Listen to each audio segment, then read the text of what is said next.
You know, one of the biggest benefits of being part of big photography communities, both online and in real life, is that you get to see a lot of people who can become your role models.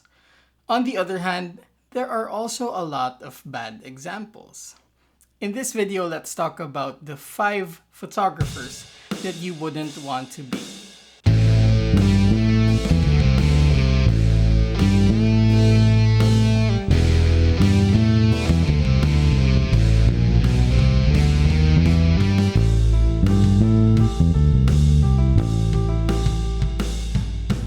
Here are the 5 photographers that you wouldn't ever want to be. The first example, let's call them the EXCUSE-tioner. The person who will never run out of excuses. Now we can place this person first in a student's perspective. This is the kind of person who, whenever he or she gets a critique, whenever they are told about what they can improve on, whenever they are called out for some mistakes, they always come up with excuses. These excuses can be as simple as, I wasn't feeling well that day, or I haven't had my coffee, or I didn't have good enough gear, or anything like that. Remember that it's important that when you get constructive criticism, you take it and you take it well.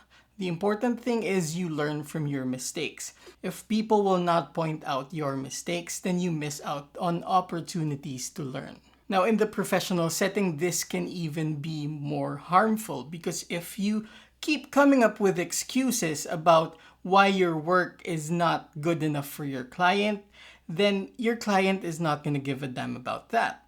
Remember that if you are a professional creative, a photographer, a videographer, you're being paid by your client to solve problems, no matter what kind of photography you're doing. You could be doing wedding photography, you could be shooting portraits, you could be doing landscapes for a living for some reason, or architecture.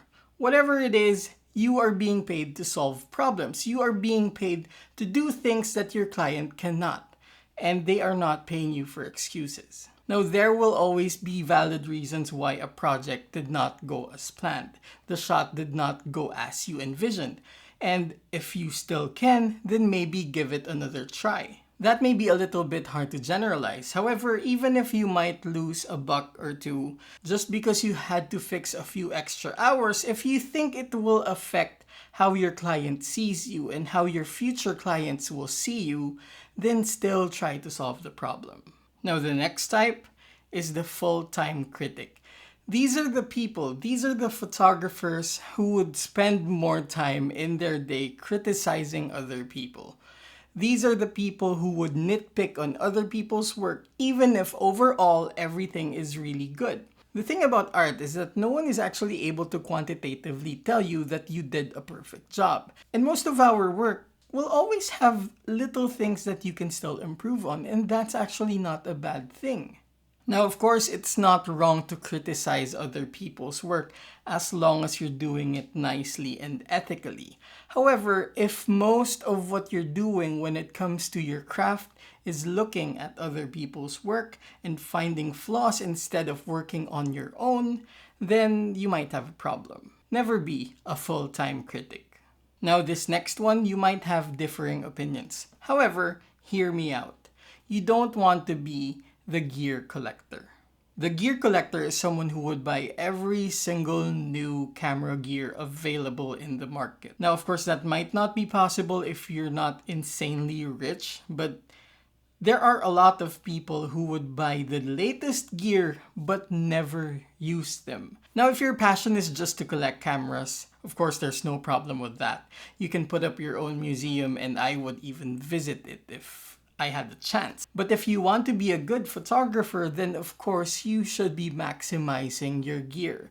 Now, you might have a lot of money and lucky you, just spend it wherever you want as long as you're not hurting anyone. But if your goal is to be a good photographer, then you of course know that it goes further than simply having the gear, but instead being able to use it and practice it a lot. That will help you become a good photographer. If we're talking about just having all the gear you could ever wish for, then sign me up. I mean, I'm all in on that.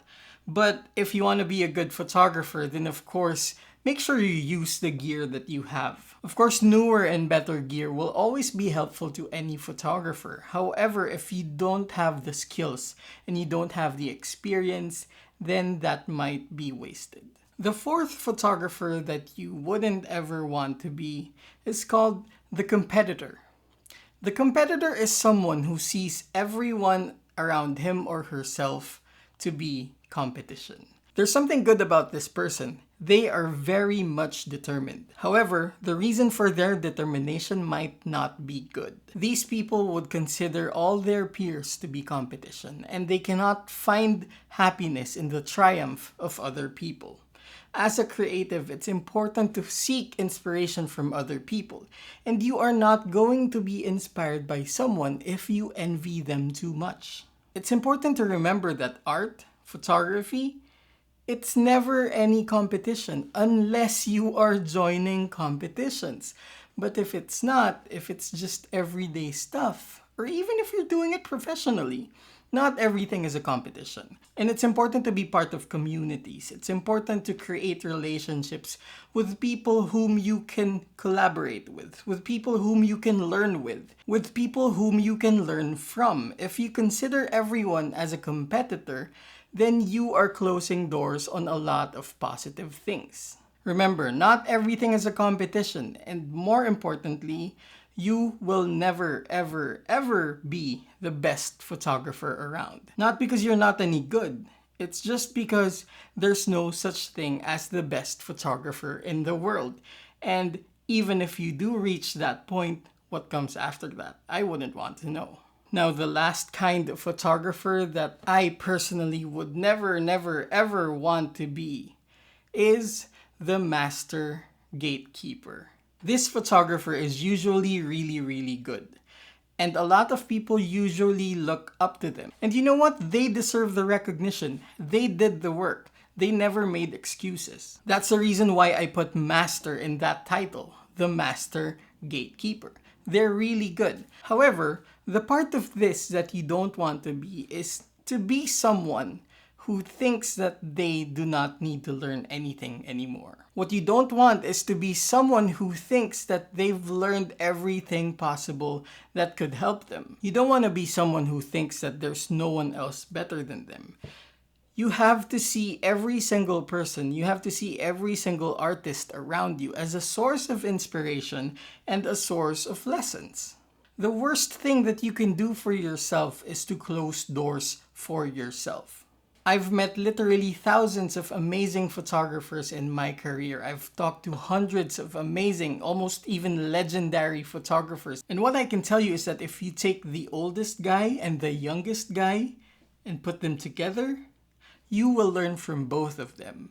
And even more, they will learn from each other.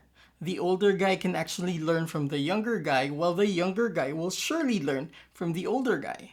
You should never close doors on people just because you think you have more experience, or you're much older than they are, or you just simply think you're better than they are. Even the youngest and the most inexperienced person in the room can teach you a lot, simply because they are so enthusiastic. Now, the other side of that actually makes it a lot worse is being a gatekeeper. A gatekeeper is someone who closes doors on other people, trying to protect their territory. These people will spread hate, cancel, and try to put down anyone who is trying to be good. These people will not see the potential that a newer photographer actually has. What they will do is shun it down. These are the people who would laugh at stupid questions. These are the people who would laugh and ridicule newbies. Don't be that guy. Because not only are you creating a negative image for yourself, but being a gatekeeper closes doors for you. You're gonna miss out on most of the best things about being a photographer. You're gonna miss out on the best things about being a part of a creative community. And you don't want to be that guy. And there we go. Again, the characters that were mentioned in this list are purely fictional. However, they do represent people who actually exist. Of course, this video is not meant to spread hate on anyone. I didn't even mention any names. The point is, let's take them as negative examples and try our very best not to be like them. Now, I know you have tons of reactions and you are of course welcome to leave them down below in the comment section. However, remember to be nice and professional. And if you made it this far into the video, thank you for watching. Of course, my name is Nicco Valenzuela. I am a landscape and architectural photographer, and this channel is mainly about photography and tech. And if you are into that, then you might want to consider subscribing and hitting that notification bell. In any case, thank you for watching, and remember, let's always try to be better people.